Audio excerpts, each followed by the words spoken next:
Hello everyone, I hope you all are fine. आज हम 11th economics के अंदर जो हमारा चैप्टर नंबर 8 चल रहा है, that is concepts of cost, उसके अंदर आज हम अपना नेक्स्ट टॉपिक करेंगे जो कि हमारा है एवरेज कॉस्ट। ठीक है, देखिए एवरेज कॉस्ट क्या होती है। It is the cost per unit of output produce, की पर यूनिट ऑफ आउटपुट बनाने में जो कॉस्ट लगती है, ठीक है, उसे हम एवरेज कॉस्ट कहते हैं।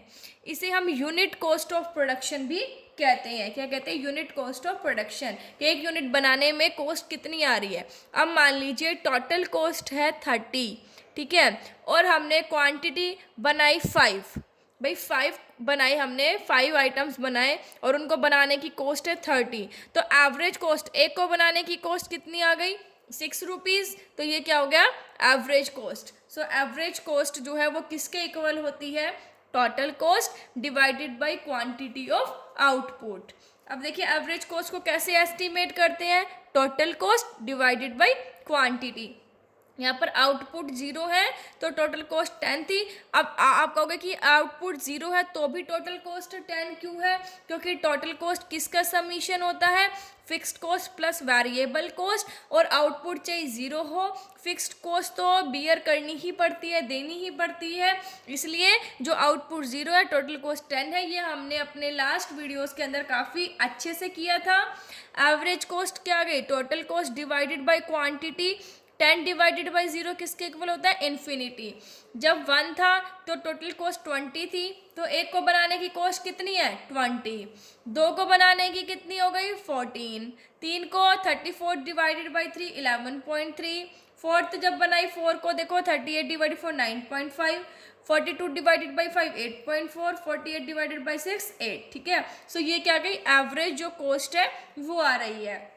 अब देखिए यहाँ पर हमारी टोटल कॉस्ट दी हुई थी, एवरेज कॉस्ट हमने कैलकुलेट करी। कैसे करी? Total cost divided by quantity. ठीक है, अब देखिए, अब हम पढ़ेंगे कि एवरेज कॉस्ट जो है वो किसका समीशन हुआ। अब देखिए जैसे टोटल कॉस्ट जो है, ठीक है, वो किसका समेशन था? जो हमारा टोटल कॉस्ट थी, देखिए टोटल कॉस्ट किसके बराबर थी?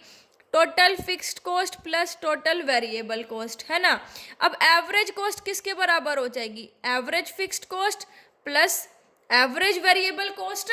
क्योंकि हम क्या करेंगे, देखो टोटल फिक्स्ड कॉस्ट है और प्लस टोटल वेरिएबल कॉस्ट, ये किसके बराबर थी?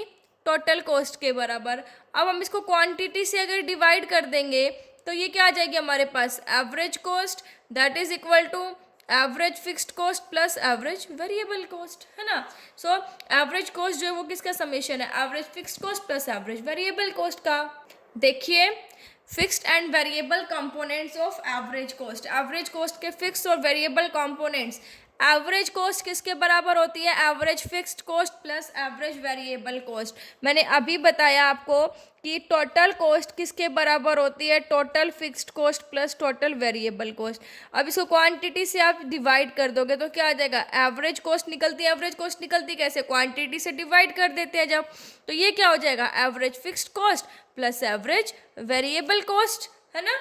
सो देखिए एवरेज कॉस्ट किसके इक्वल हो गया? Average fixed cost plus average variable cost.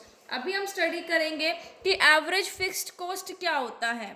देखिए average fixed cost is the fixed cost per unit of output. ये fixed cost per unit of output है कि एक आउटपुट को बनाने में, पर यूनिट बनाने में जो हम फिक्स्ड कॉस्ट देते हैं, ठीक है, वो होती है एवरेज फिक्स्ड कॉस्ट। और एवरेज फिक्स्ड कॉस्ट कैसे कैलकुलेट की जाती है अभी बताया। टोटल फिक्स्ड कॉस्ट को क्वांटिटी से डिवाइड कर देंगे। भाई जब हम average cost total cost divided by quantity करते हैं तो एवरेज फिक्स्ड कॉस्ट क्या हो जाएगा? Total fixed cost divided by quantity हो जाएगा। ठीक है, देखिए ये हमारे पास टेबल है, इसके अंदर हमारे पास आउटपुट दिए हुए हैं। ये हमारी टोटल फिक्स्ड कॉस्ट है, इससे हमने एवरेज फिक्स्ड कॉस्ट कैलकुलेट की है। देखिए आउटपुट 1 थे, टोटल फिक्स्ड कॉस्ट 10, एवरेज कितनी हो गई? 10 डिवाइडेड बाई 1 10। सेकेंड पे 10 डिवाइडेड बाई 2 5। क्योंकि एवरेज फिक्स्ड कॉस्ट कैसे कैलकुलेट की जाती है? Total fixed cost divided by quantity. Output क्या है हमारी? क्वांटिटी ही है। 10 डिवाइडेड बाई 3 कितना आ गया? 3.3। 10 डिवाइडेड बाई 4 कितना आ गया 2.5, 10 डिवाइडेड बाई 5 कितना आ गया 2, 10 डिवाइडेड बाई 6 कितना आ गया 1.67, 10 डिवाइडेड बाई 7 कितना आ गया 1.43, 10 डिवाइडेड बाई 8 कितना आ गया 1.25। सो देखिए टेबल के अंदर हमने टोटल फिक्स्ड कॉस्ट तो कांस्टेंट रहती है हमारी टोटल फिक्स्ड कॉस्ट, हमें पता है कि चाहे हम 1 यूनिट बनाए चाहे हम 8 यूनिट बनाए, 1 बनाए चाहे 8, ये हमारी 10 रहेगी, फिक्स्ड होती है। ये हमने फिक्स्ड कॉस्ट के अंदर पढ़ा भी था कि हम कितने भी आउटपुट प्रोड्यूस करें ये हमेशा फिक्स्ड रहती है शॉर्ट रन के अंदर। देखिए this table shows that when 1 unit is produced the average fixed cost is ₹10, कि जब हम 1 यूनिट बनाते हैं तो एवरेज फिक्स्ड कॉस्ट कितनी है 10 रुपये, जब 5 यूनिट बनाते हैं तो ये देखिए 2 घट गई, कम हो गई, 2 हो गई। Average fixed cost goes on diminishing as output increases, जैसे जैसे आउटपुट बढ़ता है वैसे वैसे एवरेज फिक्स्ड कॉस्ट क्या होती जाती है, कम होती जाती है। ठीक है, देखिए हम इसमें भी देख सकते हैं कि जैसे जैसे आउटपुट बढ़ता है एवरेज कॉस्ट भी कम हो रही है। क्यों हो रही है, याद है कि increasing returns to a factor की वजह से प्रोडक्शन ज़्यादा होता है। जब प्रोडक्शन ज़्यादा होता है, ठीक है, तो क्या होता है वहाँ पर हमारी जो कॉस्ट है वो क्या आती है, कम आती है। एक तो हम देखो ज़्यादा प्रोड्यूस करेंगे तो हमारी जो कॉस्ट है सब में बट भी जाएगी। सो और increasing returns to a factor की वजह से जो हमारी कॉस्ट है वो क्या आती है, भाई प्रोडक्शन ज़्यादा होगा तो कॉस्ट क्या आएगी, कम आएगी, क्योंकि ऑटोमेटिकली अब देखिए यहाँ पर हम 1 बना रहे थे तो 20 रुपये देने पड़े, जैसे ही हम अपना प्रोडक्शन इंक्रीज किया 2 करा तो कॉस्ट 2 में बट गई, अब यहाँ पर 3 में बट गई, 4 में बट गई, 5 में बट गई, 6 में बट गई। ठीक है, जब बटी तो पर यूनिट कॉस्ट क्या होती गई, कम होती गई ना। तो यही इसके अंदर बताया जाता है। तो देखिए जैसे जैसे आउटपुट बढ़ता जा रहा है वैसे वैसे जो एवरेज फिक्स्ड कॉस्ट है वो क्या होती जाती है, कम होती जाती है। पहले 10 थी, फिर 5 आई, फिर 3.3 आई, फिर 2.5, फिर 2, फिर 1.67, फिर 1.43, फिर 1.25। देखिए अब हमने इसी टेबल का डायग्राम बनाया है। देखिए एक्स एक्सिस पर हमने आउटपुट लिए, वाई एक्सिस पर हमने क्या लिया, एवरेज फिक्स्ड कॉस्ट ली। अब देखिए 1 पर हमारी जो एवरेज फिक्स्ड कॉस्ट है 1 पर वो कितनी थी 10, 2 पर कितनी थी ये हमने यहाँ पर लगा दिया 5, 3 पर कितनी थी ये हमारी 3.3, 4 पर हमारी कितनी है 2.5, 5 पर हमारी कितनी है 2, 6 पर हमारी कितनी है 1.67, 7 पर कितनी है 1.43 और 8 पर कितनी है 1.25। ये हमने डॉट लगा लिया, उसके बाद हम क्या करेंगे, इसको मिला देंगे। अब देखिए ये हमारी क्या है, एवरेज फिक्स्ड कॉस्ट है। अब इसकी जो शेप है वो कैसी आ रही है, रेक्टेंगुलर हाइपरबोला। कैसी शेप है इसकी, रेक्टेंगुलर हाइपरबोला है ये। तो ये फिगर देखो क्या कहोगे आप, एक्स एक्सिस पर हमने आउटपुट दिखाए हैं, वाई एक्सिस पर हमने एवरेज फिक्स्ड कॉस्ट दिखाई है। एवरेज फिक्स्ड कॉस्ट दिखानी है हमने। अब average fixed cost rectangular hyperbola है जो कि क्या शो करता है कि average fixed cost decreases as output increases, कि जैसे जैसे आउटपुट बढ़ते हैं वैसे वैसे हमारी एवरेज फिक्स्ड कॉस्ट कम होती जाती है। देखिए जैसे जैसे आउटपुट बढ़ रहे हैं वैसे वैसे हमारी एवरेज फिक्स्ड कॉस्ट कम होती जा रही है। भाई जब 1 बना रहे थे तो 10 थी, 2 तो 5, 3 पे 3.3, 4 पे 2.5, 5 पे 2, 6 पे 1.67, 7 पे 1.43, 8 पे 1.25। मतलब जैसे जैसे हम आउटपुट बढ़ा रहे हैं वैसे वैसे हमारी एवरेज फिक्स कॉस्ट कम हो रही है। सेकंड कहता है average fix cost multiply quantity at any level of output is the same.